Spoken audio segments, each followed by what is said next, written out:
Hoje nós vamos começar uma tarefa, né? Um ciclo de estudo muito importante. Eu particularmente amo fazer isso, né? Amo o discipulado, porque discipulado, na verdade, faz parte do contexto de toda a Bíblia.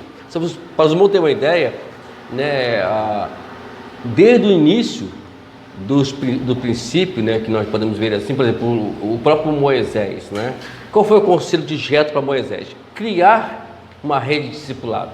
Não falou, claro, a palavra discipulado, né? Mas a ideia que nós temos é vá lá, forma homens capazes, homens de sabedoria, homens cheios de Deus, para te ajudar. E assim foi, constantemente, né? Os profetas, tinha uma escola também de profetas, tanto que quando Eliseu, ele veio de uma caminhada aí, parar num lugar, até que houve aquele probleminha lá da erva, né? Que eles comeram e era venenosa, e Eliseu foi lá e fez a questão da farinha, da panela, que todos nós conhecemos, né? Ali era também uma rede de discipulado, só de profetas, né? É por isso que é muito importante isso. Para que uma igreja ela tenha sucesso, para que uma igreja ela venha crescer e se multiplicar, é necessário que ela invista no discipulado. É como eu falei para o pastor Servílio, né? Ele disse: olha, quer que a sua igreja cresça? Então vamos formar liderança, formar pessoas para poder compor todos os pontos vagos da igreja, né? Porque cada um de vocês aqui tem um dom, isso aí é claro, né? Todo mundo tem um dom. Agora, o fato agora é que a gente vai nesse período aqui, juntamente com o pastor Servílio, vocês vão descobrir esse dom em vocês, no andamento do trabalho, né? Vocês vão fazer alguma coisa, o pastor Servílio vai ficar vendo algumas atividades de vocês e vai colocar vocês dentro daquilo que a qual vocês foram chamados. Agora é claro que tudo envolve vidas lá fora, né? Vocês aqui estão numa igreja, a igreja está localizada numa região onde é carente do evangelho. Mas pastor, tem muita igreja. Gente, se nós fôssemos avaliar o tamanho, a porção de igreja que nós temos nesse Rio de Janeiro, eu acho que o Brasil, o Rio de Janeiro não era para ter nenhum crime mais, né? Mas, infelizmente, nem todas as igrejas, elas investem nesse trabalho.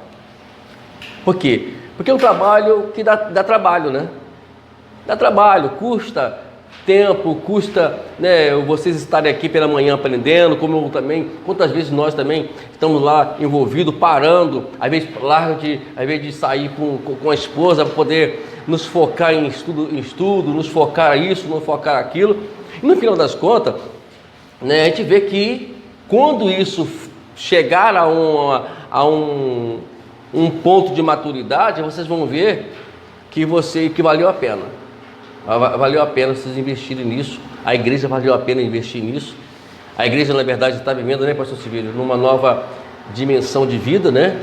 Estão em outro ministério, um ministério que tem uma mentalidade discipular, né? Que é o Ministério Bethesda, que tem uma mentalidade discipular, né? Eu sempre estou em contato com o pastor Wesley, ele tem essa mentalidade. Nós temos projetos lá para poder começar agora lá próximo ao bairro, um dos bairros de Itaguaí lá, fazer dar início ou dar continuidade ao trabalho discipulado, né, que fizeram um trabalho de evangelização e agora vão dar sequência a esse trabalho. Então é muito importante o discipulado, né? Pensa que não, uma palavra que Jesus disse uma certa vez que me chamou muita atenção. Quer ver? Vamos dar uma olhadinha rapidinho? João 6, olha só, essa passagem, na verdade, ela me chama muita atenção, e ela que me impulsiona a fazer esse trabalho. João 6,37.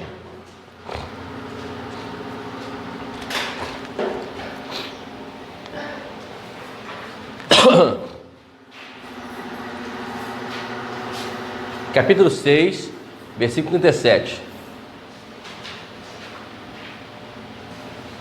Acharam aí? Espera a irmã lá funcionando.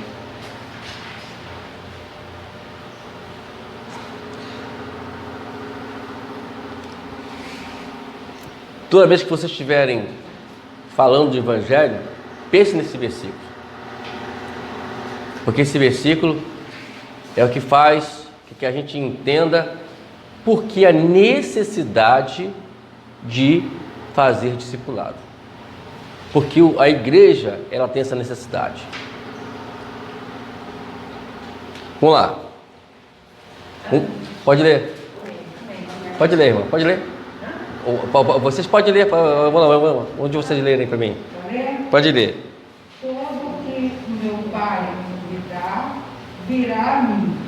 E o que vem a mim, de maneira nenhuma lançarei fora. Está vendo aqui, gente? Jesus disse: todo aquele que vem a mim, de maneira nenhuma lançarei fora. O que está acontecendo hoje é que as igrejas estão lançando fora os que estão vindo. Quem manda, irmãos, quem manda as pessoas, quem envia as pessoas é Deus, não é nós que vamos atrás deles, não. Existe esse equívoco, né? A gente pensa que, eu vou ao encontro. Não é encontro. Jesus, o Espírito Santo, manda as pessoas ao nosso encontro. E a tarefa nossa agora é discipulá-los, levá-los a ter eles uma mente de Cristo. Então, essa passagem aqui, ela é o ponto de partida para entender o nosso trabalho e o propósito como discipuladores. Porque o que infelizmente está acontecendo é que Jesus manda, a gente manda fora. A gente expulsa eles praticamente. Como é que expulsa alguém hoje? Com atitudes, com falta de atenção. Porque para dar atenção tem que ter o tempo, e às vezes nós nos deixamos levar muito pelo dia a dia nosso, né? E às vezes não podemos dar atenção a essas pessoas. Irmãos, tem uma coisa que essa semana mesmo, eu estava há muito tempo sem conversar com uma prima que eu tenho lá em Santo Antônio de Pádua. Antes disso, eu tinha uma prima que mora em Peribé, que é quase perto ali de Pádua, né? E ela estava passando um problema muito sério. Ela perdeu o marido, né, o ano passado, e isso abalou ela, né, por conta da Covid. E aí eu e minha esposa, eu falei com minha esposa, ela falou assim: vamos fazer uma campanha de oração em favor da vida dela. Aí pegamos o aparelho, o celular, e começamos a fazer um trabalho de oração. Quase todos os dias, né? Como trabalho dia sim, dia não, todo dia sim, dia não, nós fazemos esse trabalho, intermédio de vídeo do WhatsApp. Conclusão: ela tomava remédio para depressão, mais ou menos isso. Ela falou que não toma mais esse remédio mais. Está entendendo? A gente tem que dar atenção, porque tem muitas pessoas, irmãos, que vocês não têm ideia como estão passando necessidade, e Deus manda até a gente, e a gente não dá atenção a elas. Agora outra prima lá de Santo Antônio de Pádua falou que está com um problema muito sério, precisa tomar uma decisão muito séria na vida, mas está pensando. Eu falei com você: não toma a decisão, vamos orar primeiro. Aí começamos ontem, eu e minha esposa, orar com ela, para Deus abençoar a vida dela, porque a gente não tem recursos. Quem tem recursos é Deus. Agora, é claro que Deus, quando manda essas pessoas até nós, é para a gente dar atenção a eles e trabalhar em cima deles.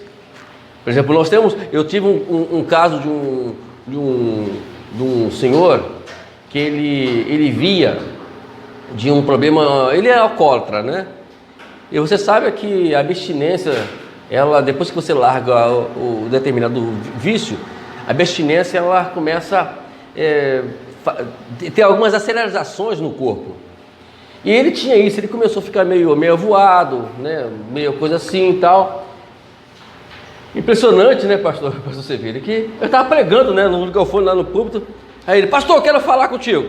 Eu parava a pregação e dava o microfone pela mão dele. Fala, meu irmão. Eu quero agradecer aqui ao pastor, ao irmão Altino, que ele que trouxe a pessoa até nós, né? E vamos lá. E eu dando atenção a ele. Aí eu tive a ideia, eu vou começar a dar um estudo na casa dele. Só que o estudo da casa dele, ele falava mais do que eu. Se o estudo era 1 hora, ele falava 50 minutos. 50 minutos. A esposa dele, o nome dele era Hermes. Ô Hermes, deixa o pastor falar assim. Calma, irmão, deixa ele à vontade. E aí, conclusão, né? Deus foi trabalhando. Aí ele se internou, porque ele piorou, né? O seu sistema, né? O problema dele piorou. Ele se internou e a mulher dele me liga. Era um domingo à tarde. Disse: pastor, vem aqui que o Hermes está muito mal no hospital. E eu fomos lá. Eu fui lá visitar ele. Chego lá, ele estava completamente desfigurado já, o rosto dele, a feição dele, né, por causa do problema dele. Eu olhei para ele assim, e não podia falar. Eu disse: senhor Hermes, está aqui o pastor Wagner, lembra de mim? Aí ele fez um gesto lá com os olhos que ele lembrava. Lembra daquele Jesus que eu falava para o senhor? Lembra dele? Ele te ama muito. Ele está aqui pertinho do senhor. Irmãos, não tem ideia, eu falo isso com muita emoção. A lágrima dele começou a descer. Aí eu falei assim: Jesus, obrigado. A minha obra, o que eu tinha que fazer eu já fiz. Agora é contigo. Aí isso foi no domingo, segunda para terça, ele faleceu. Então, está vendo a importância disso, gente? A importância do discipulado, você dá atenção às pessoas. Quando Jesus manda as pessoas até nós, é para a gente poder dar atenção a elas. Eu tenho certeza que talvez, estão aqui em 5, talvez vocês irmãs, o irmão, aí você vê, mas por que aquela pessoa está tão próxima de mim? Você não tem ideia que foi o Espírito Santo que trouxe ela até você. Aí é hora de quê? Da gente nos equipar teologicamente, nos equipar espiritualmente para poder acudir elas, para poder dar uma solução para elas.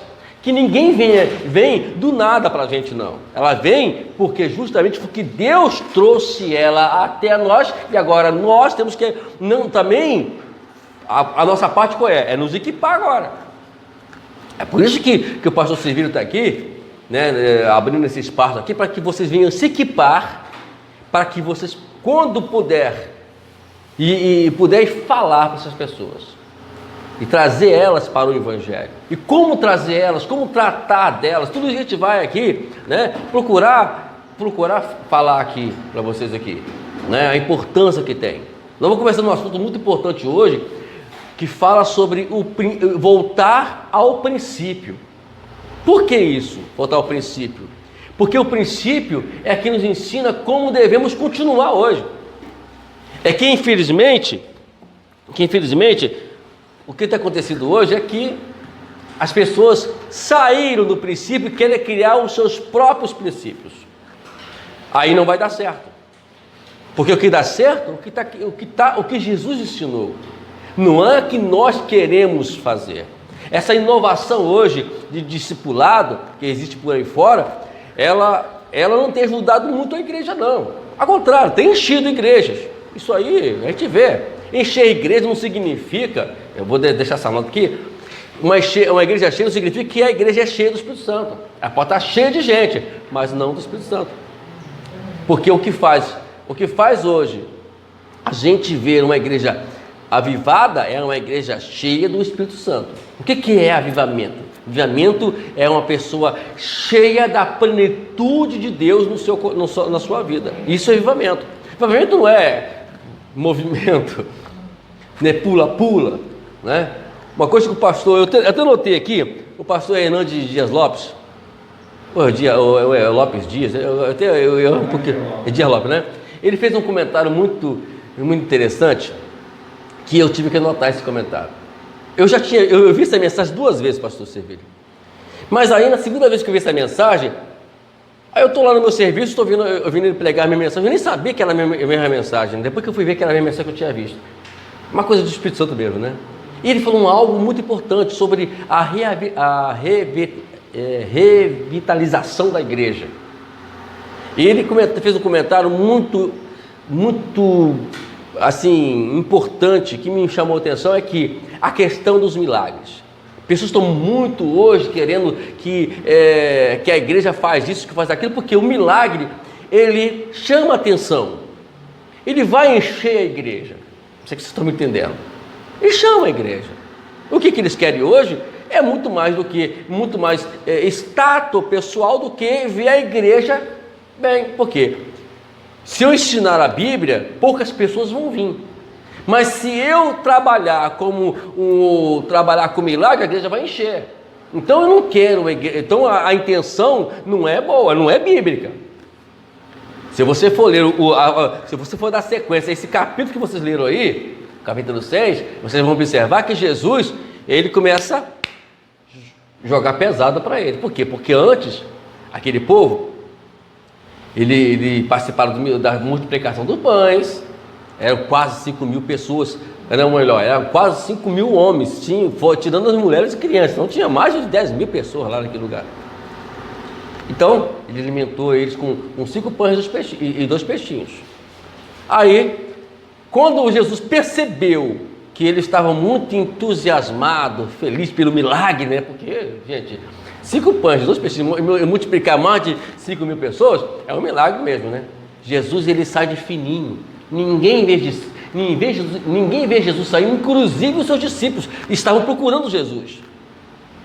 Aí eles entram no barco, e aí Jesus aparece, vindo sobre o mar, e vai ao encontro deles. Quando Jesus desembarca, quem está lá? A multidão. Pois estava eufórica. Eles queriam ver o extraordinário. Aí Jesus olhou para ele e disse: olha, vocês vêm a mim por causa do pão que eu multipliquei, né? Agora mudou a história. Vai ter que comer da minha carne e beber do meu sangue. Isto é, vai ter que participar dos meus sofrimentos. Estão afim? O que aconteceu? Meteram o pé. Aí olhou para os discípulos: você não quer também não? Jesus não estava preocupado com quantidade. E olha que poderia ele muito bem ali, se fosse talvez um dia de hoje, gente, vamos manter isso aí, vamos continuar multiplicando, vamos continuar fazendo milagre. Não é isso que Jesus quer. Então vamos lá.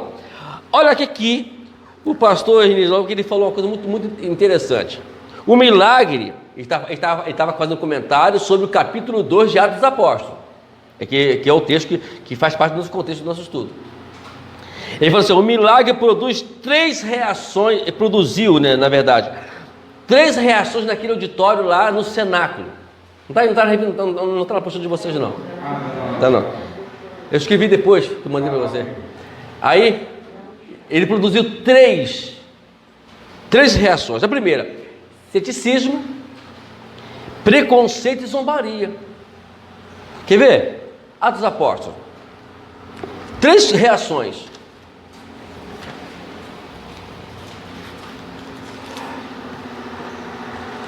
A primeira reação, que é ceticismo e preconceito, está no versículo 7, que diz assim, ó: e todos pasmaram e se maravilharam e diziam: por quê? Não são esses galileus que estão falando?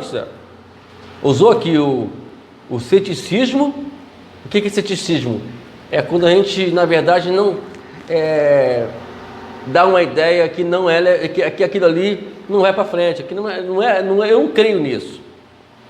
E preconceito, são galileus, são lá da Galileia, esse lugar ninguém pode, como pode uns caras desse galileu fazer isso? E a outra foi no versículo 13, ó: e zombando diziam: estão cheios de vinho, estão bêbados. Estão vendo o que o milagre pode produzir? Agora, se vocês forem ver mais à frente, quando Pedro prega o evangelho, aí mudou a história. Pedro usou o preconceito, usou a zombaria deles para pregar o evangelho. Senão não estamos cheios do Espírito Santo. É uma profecia feita por Joel, que falou que desceria o Espírito Santo sobre toda a carne. Aí começou a falar, pregar a ressurreição, começou a pregar, né, a redenção, a justificação de Deus, enfim. Mudou a história. Ele não precisou fazer o apelo. O apelo não veio do púlpito para o auditório. O apelo veio do auditório para o púlpito. Levantar a mão. O que temos que fazer para poder participar disso? Está entendendo agora? Não que a gente é contra fazer apelo, só que o poder era tão grande, porque não foi o milagre que produziu, o milagre que fez com que as pessoas, chamou a atenção das pessoas, foi a pregação de Pedro que chamou a atenção deles. É o que tem que ser feito hoje. É a palavra que tem que chamar a atenção, é a palavra que tem que mobilizar, fazer que eles venham até a irmã. Qual é o nome da irmã? É a irmã Jussara. Irmã Jussara? Tudo bem, irmã? Bom dia, irmã Jussara. Tudo bem com a senhora? Sua vizinha, por exemplo. A senhora é crente, né? Eu sou sim, irmão. Como é que eu faço? Onde fica a sua igreja? Qual é o dia do seu culto? Está vendo agora? Mudou a história. Não precisou, irmão Jussara, ficar lá, vamos para a minha igreja, O próprio testemunho de si chama a atenção. A forma de lidar, a forma de falar, a forma de, às vezes, o vizinho colocar o lixo no frente do portão, né? Ele nunca reclamou de nada disso, né? Então, está entendendo agora, gente? A gente tem coisas que a gente precisa fazer para chamar a atenção deles. E Deus, na verdade, Ele vai trazer pessoas até nós, né? Então vamos lá. Nós temos aqui no nosso estudo hoje, na primeira página aí, falando sobre... Eu não sei se eu vou falar esse nome aqui não, gente. Eu sou muito ruim de inglês, entendeu? Então não vou nem falar, não vou nem me atrever a falar o nome.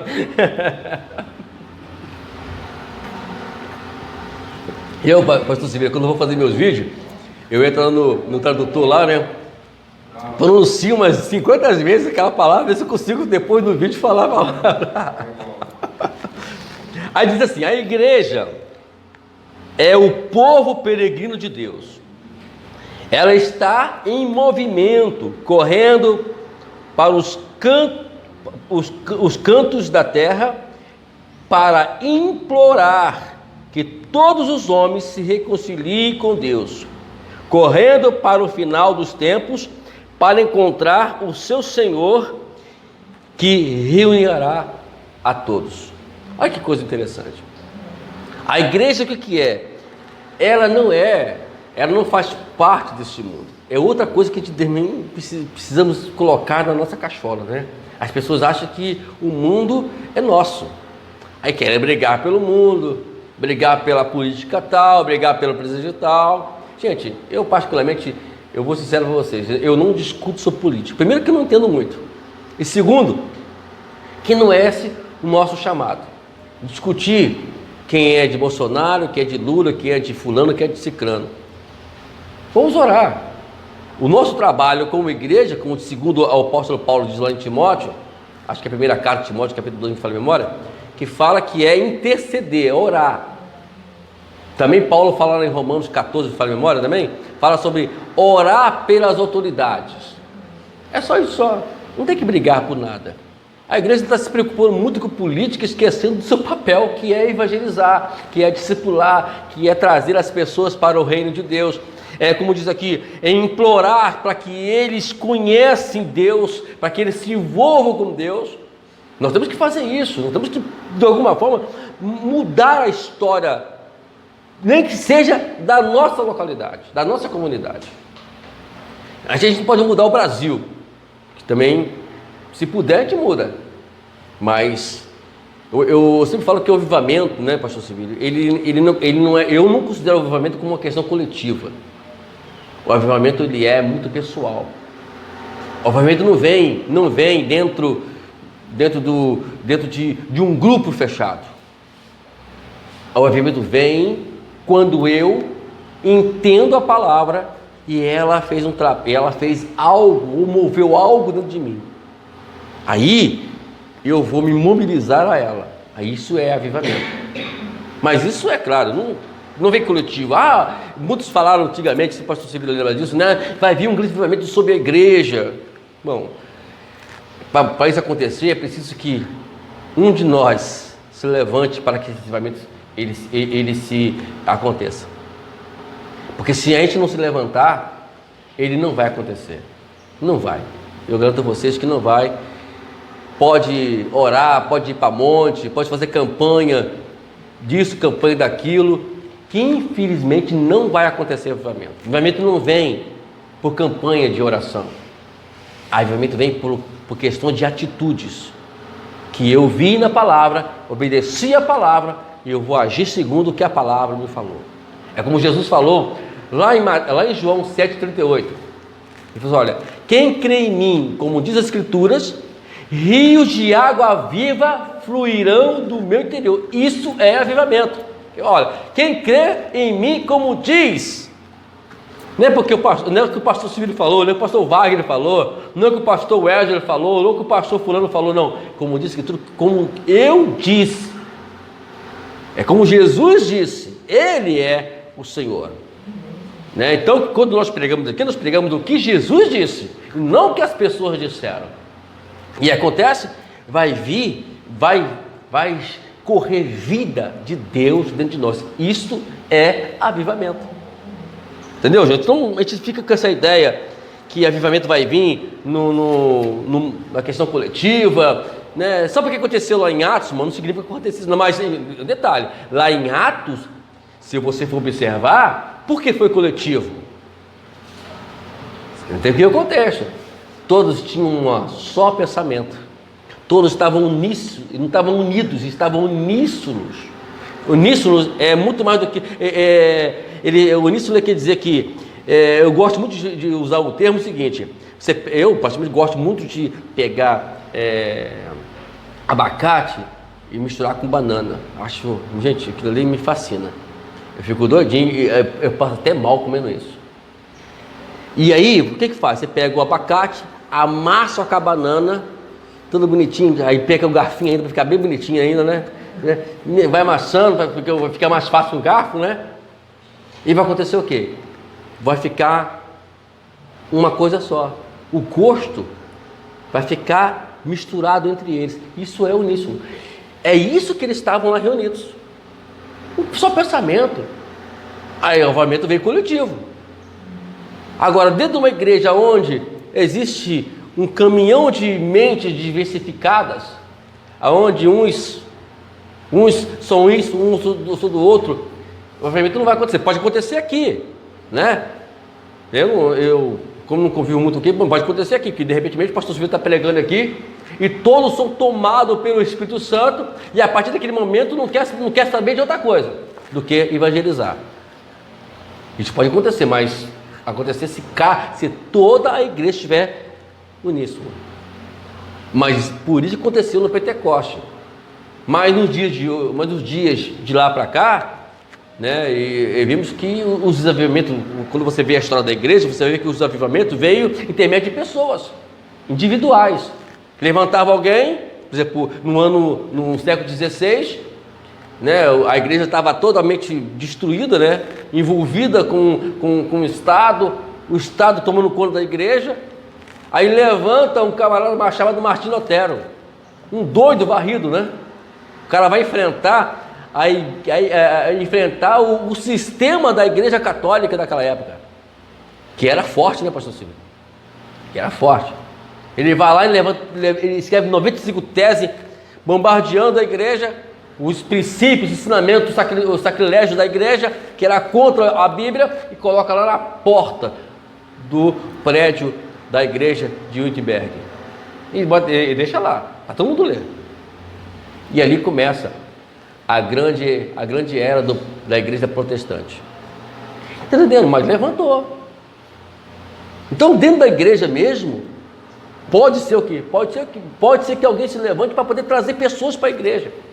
O problema todo é elas virem para a igreja, porque uma coisa que me deixa muito com medo hoje é trazer as pessoas dentro da igreja. Dá medo, né, pastor Silvio? É melhor evangelizá-las em casa do que trazê-las para a igreja. É tanto problema, tanto pessoas mexendo com coisas, envolvendo com coisas bobas dentro da igreja, e acaba que a pessoa vem para a igreja, se decepciona com a igreja e não volta para a igreja mais. É o que tem acontecido em muitas igrejas de fora aí. E eu conheço muitas pessoas que hoje estão no mundo justamente por conta disso, por causa da decepção. Então, por isso que o discipulado, ele é importante. E vimos aqui que a igreja tem que entender que ela é peregrina. ela não é deste mundo. Vamos lá. Imagine o que significou para os discípulos não ter mais Jesus no meio deles. O que fazer quando um amigo precioso que amamos vai embora? Como reagir quando esse amigo, além de boas lembranças de convivência, nos deixa uma missão? Os discípulos passaram por isso. Era como se faltasse algo, e eles sabiam que eram os guardiões da verdade deixada pelo o amigo de Jesus, e seriam os semeadores da palavra da salvação e reconciliação. Então aqui temos três coisas que nós sublinhamos aqui, que é guardiões da verdade.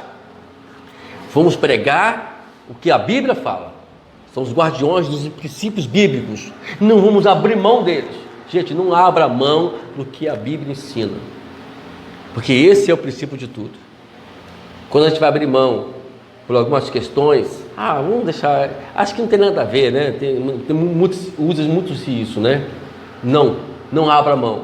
A Bíblia é a Bíblia. Ela fala sobre isso, então vamos manter isso.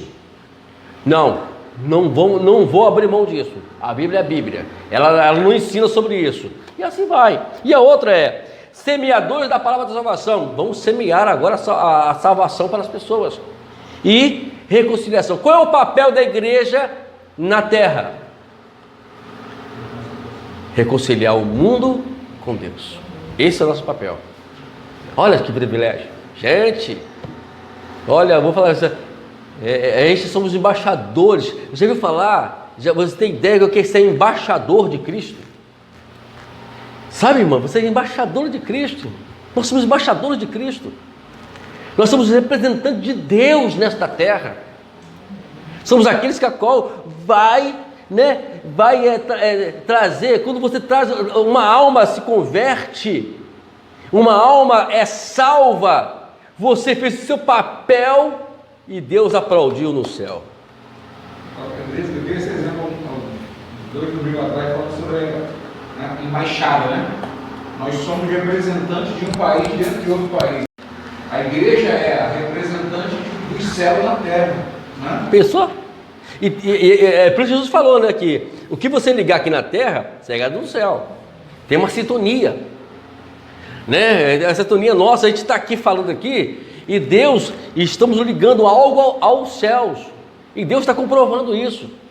Nós não temos ideia, amado. Às vezes o pessoal da igreja, os nossos irmãos, não tem ideia da importância que nós somos nessa terra. A importância que vocês, nós todos, somos nessa terra para Deus.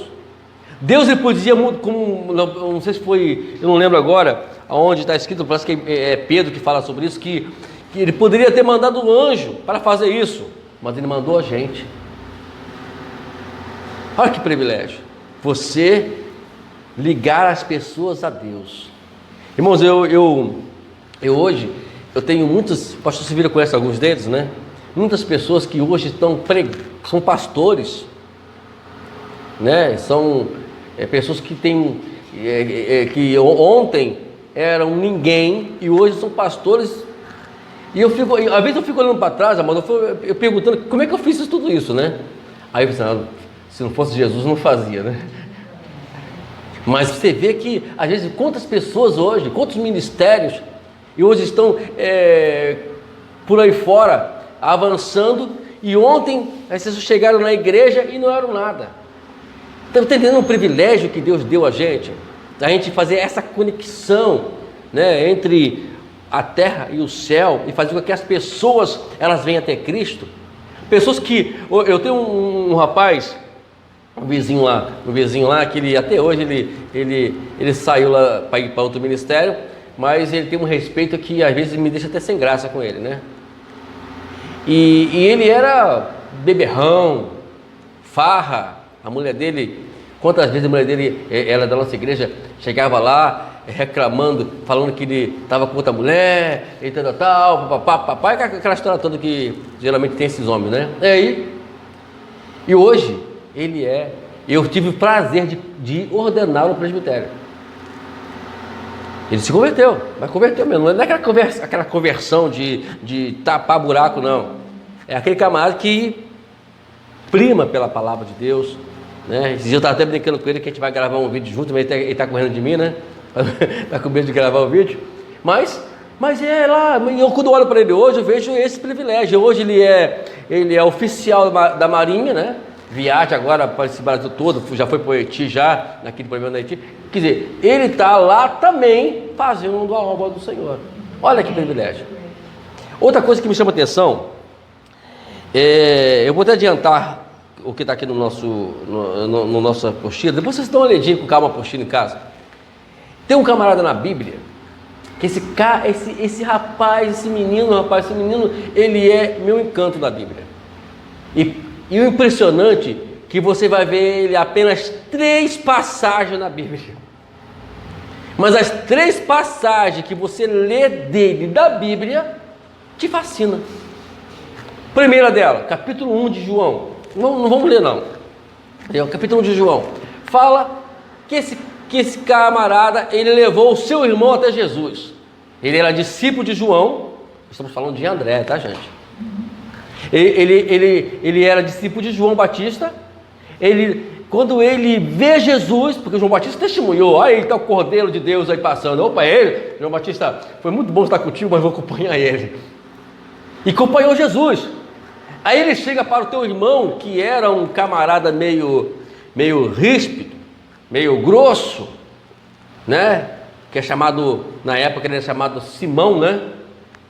E ele chega, olha, eu encontrei o Messias, que depois conhecemos ele como Pedro. Aí ele leva esse camarada até Jesus. Vocês viram o que Pedro se tornou? Um grande, a coluna da igreja, como também podemos chamar lá na Bíblia depois mais tarde. Ele, Pedro, João e Tiago. Está vendo que importância? Olha só, o camarada ele aparece no momento para trazer Pedro até Jesus, e talvez a gente, na verdade, não vamos ser vistos pelo mundo afora, né? Por exemplo, imaginamos agora os grandes pastores da história, quem era o pai de Martinho Lutero. Imagina agora, que Deus estava dando luz a um camarada, a uma pessoa que ia fazer história para o nosso evangelho, que é Martinho Lutero, que é um dos reformadores da igreja. John Wesley, outros mais que eu não vejo em minha mente aqui agora. E talvez nós aqui não vamos ser, né, conhecidos, mas aquela pessoa que você traz para o evangelho. Aí quando você vê aqui o pastor civil consagrando ele pastor, você vai olhar assim, estou dizendo que as suas lágrimas vão descer, e você olha, poxa vida, viu? Hoje eu não sou um pastor, uma pastora. Hoje eu não tenho esse talento todo para pregar. Mas só o fato de ver o fulano de tal ali sendo ordenado ao pastor, para mim já é de bom tamanho. E o galardão, irmãos, não vai ser nem do pastor servido, nem do irmão, vai ser seu. Porque foi você que lutou pela alma dele. Tem muitos aí fora, amados. Tem muitos pastores, tem muitos homens pregadores que podem fazer diferença para o nosso país, e nós precisamos de discipuladores para trazê-los para casa. Talvez de vocês pode ser um deles, enquanto essas pessoas que talvez na ótica humana elas são desprezíveis, mas são pessoas que vão fazer diferença para o evangelho mais tarde, e vocês podem ser essa porta aberta para elas. Então Pedro e André foi isso. André, ele foi até Pedro, insistiu para Pedro. Pedro foi lá, ele conheceu Jesus. Depois vemos quem foi Pedro na verdade mais tarde. Então André, tanto que vocês vão ver que André, depois de Atos dos Apóstolos, você não vê mais falar o nome dele mais. Não vai falar mais. Mas alguém fosse falar, você conhece André? Muitos falam assim, André? Bom, eu acho que eu já li esse cara na Bíblia já. Ainda usa essa expressão, né? Triste, né? Que a gente fala porque tem que falar, não tem? Eu já ouvi falar de André, eu acho que já li. Mas quando você ouve falar de Pedro, todo mundo levanta a mão. Pedro eu conheço. Pedro não é aquele assim, aquele assado que fez assim, que fez assado. Pedro, conheço Pedro. Mas ninguém lembra de André.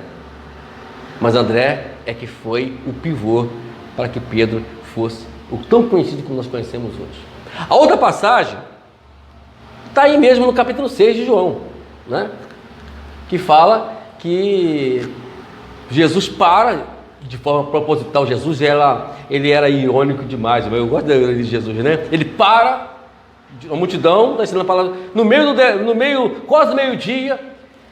Ele vai, prolonga o sermão dele, aí para, só gente, tem que dar comida para esse povo agora. Como é que vai te pedir esse povo sem comida? Aí Filipe, mestre, como é que faz isso, mestre? Não tem como fazer isso não. Como é que você vai alimentar essa multidão toda? Jesus não estava pedindo, não estava querendo saber como fazer, ele estava querendo resposta, como ele está pedindo de nós respostas hoje. Ele está pedindo resposta a gente hoje. Quando ele chega até você e fala assim: a igreja tem que crescer. Pastor Servilho, como é que faz a igreja crescer? Não tem que perguntar ao pastor Servilho como fazer a igreja crescer. Eu tenho que dar. Ele quer que você responda para o pastor Servilho e ajude ele a crescer a igreja. É o contrário. E aí Filipe começou a falar: você não tem como. Aí parece quem em cena? André. Mestre, aí fora tem um rapaz aí que tem 5 pães e 2 peixinhos. Gente, coisa de louco. Mas o cara tinha visão. Jesus, eu tenho que dizer que ele não falou isso perto de André, mas seu coração explodiu de alegria, sabendo que ele trouxe a solução. A solução era imprópria, porque 5 pães e 2 peixinhos não vão nunca alimentar aquela multidão toda. Mas a atitude de André fez com que Jesus, o que ele esperava, esperava era isso mesmo. Ele foi lá e multiplicou e alimentou toda a multidão. A outra no capítulo 12 de João, quando os gregos queriam conhecer Jesus, queria saber quem era Jesus. Aí, eu não lembro se foi Filipe mesmo, não lembro agora quem foi o camarada. Deixa eu ver aqui, irmãos. Mais uma vez, ninguém tem resposta. Aí foram procurar André. Gente, eu tenho um camarada que só André pode resolver isso. Quer ver?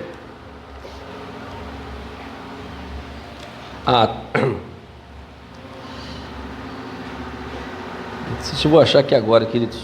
Tá aqui. Versículo 20.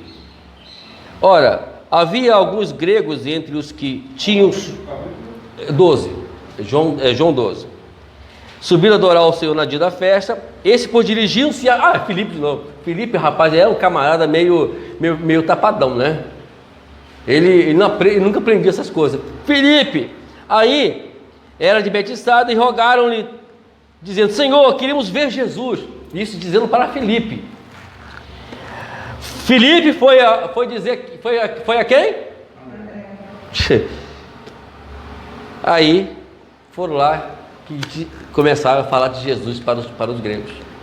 Então, essas 3 passagens de André faz com que a gente entenda como era o que é um trabalho de discipulado. Porque às vezes você não tenha, talvez, não estou aqui julgando vocês, tá, mano? Eu sei que vocês vão me entender. Você não tem uma bagagem, talvez, teológica para poder falar para eles. Perguntas.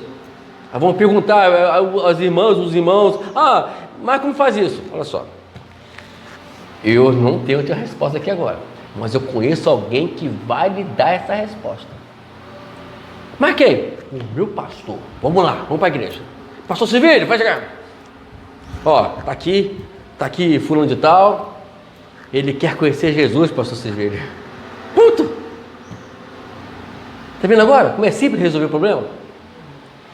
Eu sempre falo com minha esposa que a minhas cunhadas, pelo menos, eu tenho 2 cunhadas que elas têm um potencial muito grande, são super inteligentes, são proativas e são interrogativas.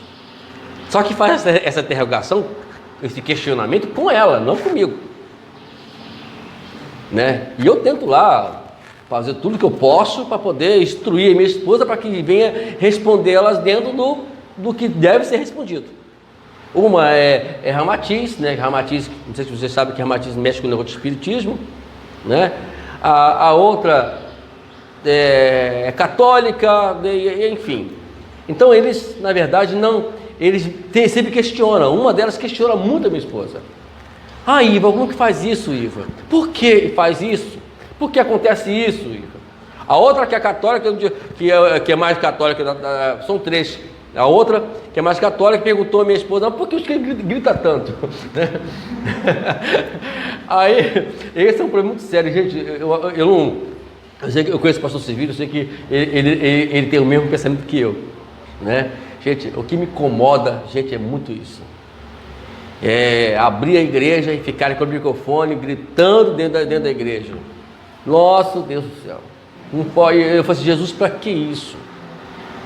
Jesus não mandou a gente gritar com o microfone, a gente mandou ir até eles, chamar eles para a igreja, né? Então, temos esse problema, e infelizmente ele joga isso na nossa cara, né? Então, existem questionamentos que vão fazer a vocês.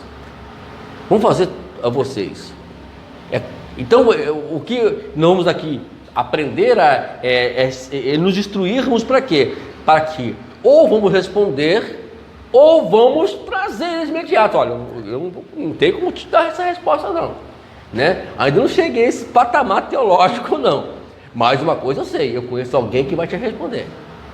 Ah, mas quem? Ó, se quiser eu convido para vir aqui, ele faz um trabalho de estudo na sua casa, vai ser uma bênção. Só chamar, pastor Sevilho, ó, tem uma casa aí, Gabriel, para poder ensinar, ó, eu tenho certeza que ele vai pular, ele vai, é tudo que ele quer. Entendeu agora, gente? Nós, lá fora, vocês são a voz do pastor. O pastor não trabalha sozinho. Ele precisa de vocês para poder ele pastorear. E às vezes vocês têm mais contato com as pessoas lá fora do que ele. E é aí que entra o trabalho de vocês. Trabalharem para poder levar ele até essas pessoas, que eu tenho certeza que é assim que se procede. Por exemplo, as duas pessoas essa pessoa, que é o seu Hermes, que eu mencionei aqui à frente, foi um membro da igreja que me trouxe ele até a mim, né? E eu acho que foi o único pastor que teve paciência com ele, né? Porque tem que ter paciência, irmãos, porque tem pessoas que, se você não tiver a graça de Deus, a paciência de Deus, elas não vão ser evangelizadas. Existem estratégias, a gente vai, no andamento aqui, a gente vai passar algumas coisinhas para vocês, como é que se maneja isso, como é que você trabalha em cima disso, mas uma coisa é certa, vale a pena. Às vezes dá um trabalho, dá dor de cabeça, às vezes você está lá quietinho na sua casa, entendeu? Vendo lá no seu ar-condicionado, aí bate no teu portão, esqueci o nome do céu de novo, irmã Jussara, aí chama a irmã chama a Neuza, a irmã Zélia, a irmã Conceição, chama o irmão lá, irmão Jorge. Deve só fazer uma oração lá em casa. Rapaz, aí você faz assim, Jesus. Às vezes tem horas, irmãos, eu estou lá em casa, não, vou ser sincero, vou abrir o coração aqui agora, né? Estou lá em casa, quietinho da minha, pastor Sevilho, quietinho. Aí toca o celular. Dá para você vir fazer isso aqui? Eu preciso de uma oração. Aí eu estou lá, naquele dia que eu precisava que ficar mais uma noite mais agradável. Aí eu falei assim, meu amor, nós temos que fazer a campanha de oração, de oração com a prima lá no caso agora, lá de São Paulo de Padre. A gente vai, larga tudo, para poder ir lá e estar fazendo essa de oração. Dá trabalho? Dá trabalho. Mas é isso que precisamos fazer. Vamos lá. Já falamos sobre André já. Agora, uma coisa que chama atenção aqui, que está na... segue uma página aí, amados. Eu só não coloquei o nome da página, né? Acho que é a segunda página, é isso? A segunda página. Nós temos aqui uma passagem bíblica que fala o estilo de vida que vivia a igreja primitiva. Que estilo de vida era esse? Vamos lá.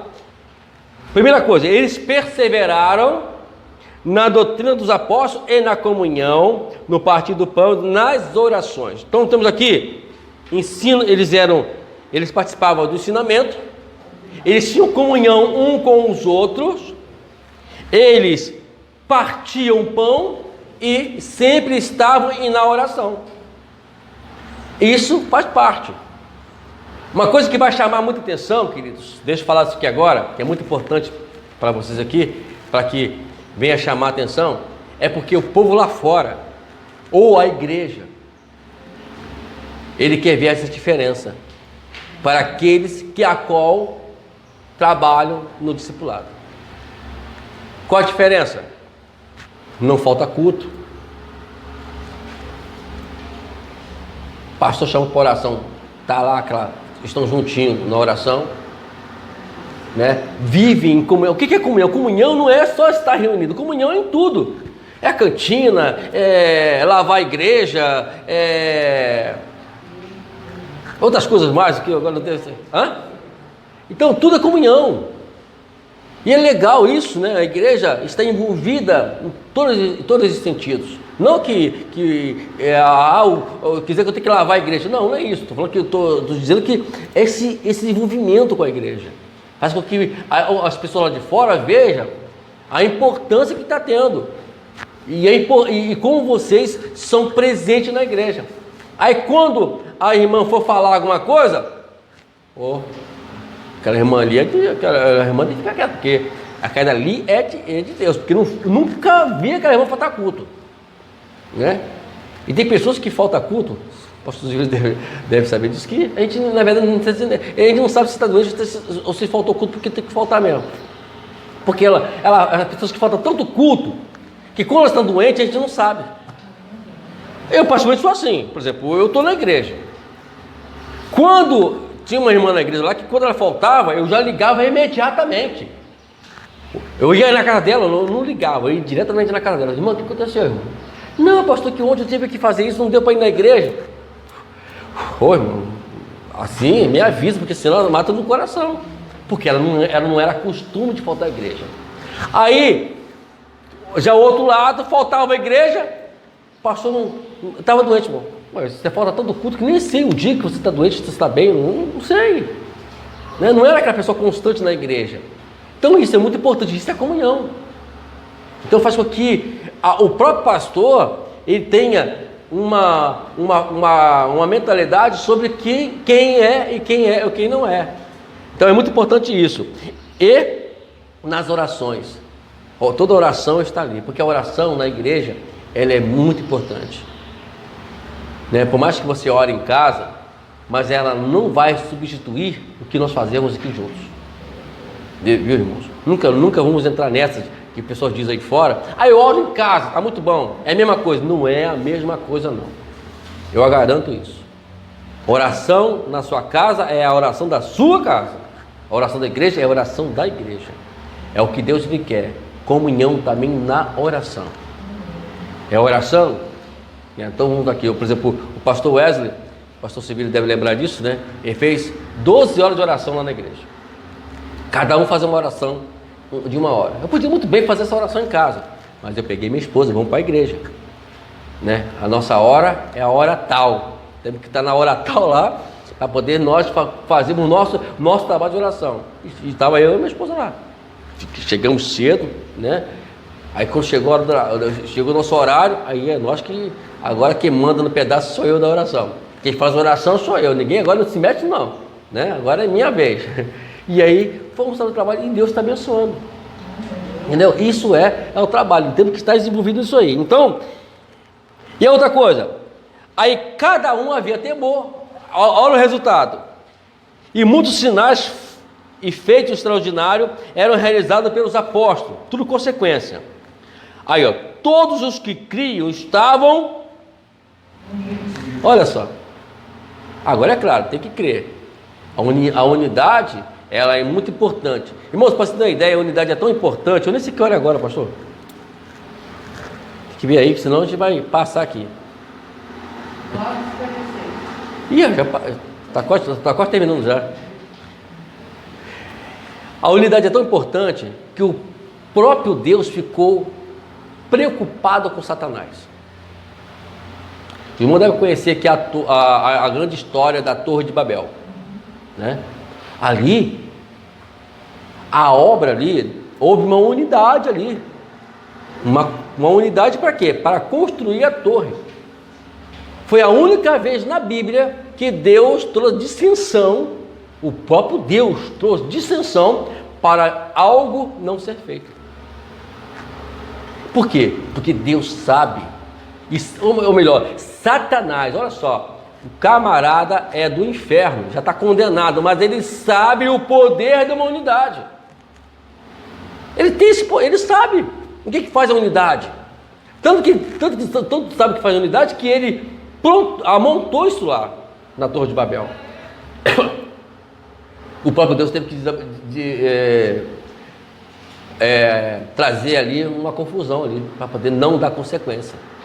Então, se Satanás sabe o poder da unidade, o que ele faz hoje? Ele não permite que a igreja viva em unidade. Porque se vive em unidade, vai cumprir isso aqui, ó. Vai haver milagres. Os milagres, irmãos, tem que ser consequência de uma unidade, de uma igreja avivada. Ela não deve ser a causa, tem que ser o efeito que a igreja já é. Eu sempre falei, um dia alguém perguntou uma vez, mas pastor, por que hoje não tem mais milagre como antigamente? É simples responder isso, porque a igreja, ela está fora do que é viver em unidade entre todos. Não vive mais. Hoje é uma briga danada, dentro da igreja uma briga, e nós temos que acabar com isso, e vocês podem acabar com isso. Esses dias atrás eu estou gravando uma mensagem sobre o fluir do avivamento. Você não tem ideia como eu tenho aprendido muito com isso. E uma das coisas que eu preguei, eu tive que dividir em 13 mensagens sobre um tema assim: fofoca, insinuação e calúnia. Irmãos, o negócio é muito mais profundo do que nós imaginamos. Eu, particularmente, fui movido pelo que foi falar, que eu falei, né? A gente ensina, a gente vai aprendendo junto. E como isso tem trazido para a igreja um problema sério.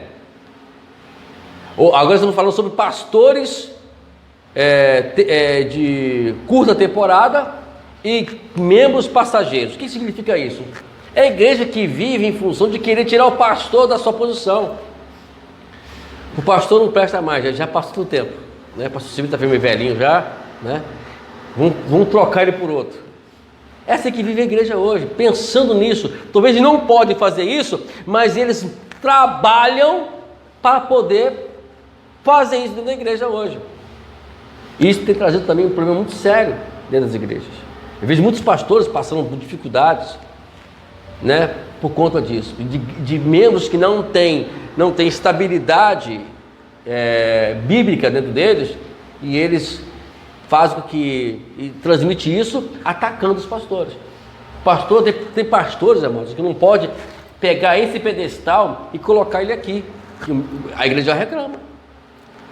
Uma vez, tinha uma irmã, não vou falar que é o nome da irmã, que o pastor Silvio conhece ela, então pastor, não vou falar o nome dela. Nem adianta você perguntar. Aí, ela chegou para mim, ela chegou e falou que a igreja, criaram uma ideia que tem um domingo para a família, no meio da escola dominical. Eu não sou muito fã disso não gosto disso não, mas aí eu abri mão. Isso seria sempre o segundo domingo. Aí no terceiro domingo, ia ter um churrasco, pastor Silvio, da família dela, não sei aonde aí. Ela me liga: ah, pastor, vai ter essa história, irmã. Eu, particularmente, se você quiser ir, você pode ter isso, só que você vai arrumar problema para você. Porque a ideia de ninguém faltar durante os 3 domingos a EBD foi sua. E ficar um domingo em casa. As pessoas vão falar. Pronto, ela virou um bicho para cima de mim, irmão. Que eu sou um pastor insensível, que eu não entendo ela, e que rapaz, aquele dia eu até bati com o carro. Você tem ideia? Eu não bati com o carro para poder amassar o carro. Eu dei uma pancadinha, eu estou tão nervoso que acabou que eu me distraí. Foi até aqui na caminhada ali. Lembra que fosse hoje.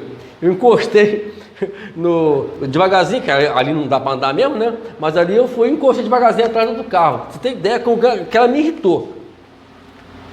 Então é isso que está acontecendo hoje. As pessoas não querem compreender o que o pastor fala. E a essência de uma igreja crescer, é claro, isso não significa que eu não vou chegar para o pastor Servilho e ver que, e dar para o pastor Servilho, será que não poderia colocar esse pedestal ali de novo, não? Não, irmão, eu quero ele aqui. Tudo bem. Mas aí o pastor Servilho depois, mais tarde, ia perceber que a visão da irmã era realmente que vai ficar ali. A irmã está certa. Não, coloca ele ali. Precisou brigar por causa disso? Precisou irritar o ungido de Deus? Uma coisa que no Salmo 105 fala que não toquei nos ungidos de Deus. Tocar ali é justamente isso. É tirar, mexer no emocional do líder. A igreja não tem que mexer no emocional do líder. A igreja tem que ajudar, equilibrar o emocional do líder. Não fazer o contrário. Então o discipulado também faz parte disso também, quando as pessoas entrarem para a igreja, elas entenderem isso também, que o líder, ele não é o Deus da igreja, mas é ele que responde pela igreja. E nós temos que respeitá-lo como tal. Então é muito importante isso, gente. Tá bom? A gente não vai prosseguir mais, que a hora já passou, mas eu queria só frisar só um ponto aqui na página seguinte. Só esse parágrafo aqui só e vamos terminar agora.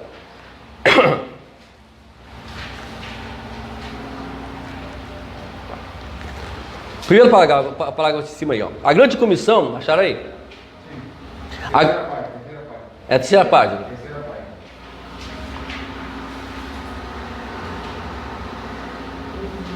Acharam aí, mano? A terceira página aí? A grande comissão? Ah, tá à vista, né? Tá certinho.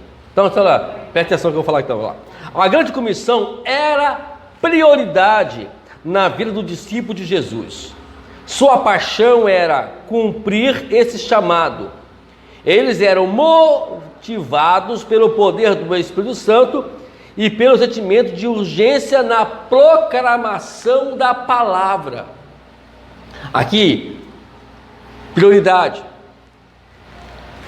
Prioridade. Esse trabalho de casa em casa é prioridade. Não tem que deixar para amanhã, não. Não tem que esperar as pessoas virem, as pessoas pedirem, não. Irmãos, estão aqui. Irmão, tem uma coisa que a Assembleia de Jeová, ela trabalha bem nisso. Infelizmente, transmite a mentira, mas trabalham bem nisso aí. Seria o nosso trabalho. O trabalho que a Testemunha de Jeová faz é o que nós temos que fazer. E nas casas, você quer um estudo?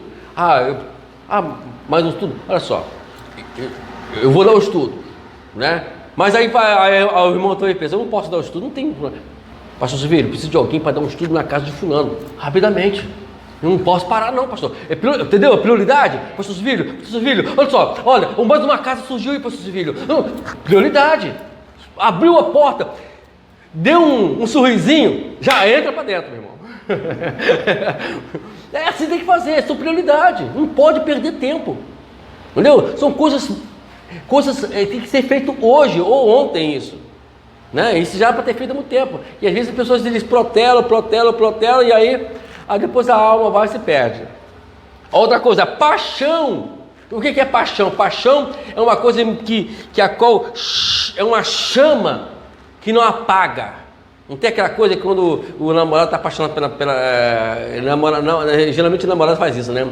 Ele já quer ver a namorada. Saiu, já está em casa, 5 minutinhos, depois que chega em casa, já quer ver ela. Ai meu Deus, cadê ela? No celular. Ô amor, tudo bom, amor?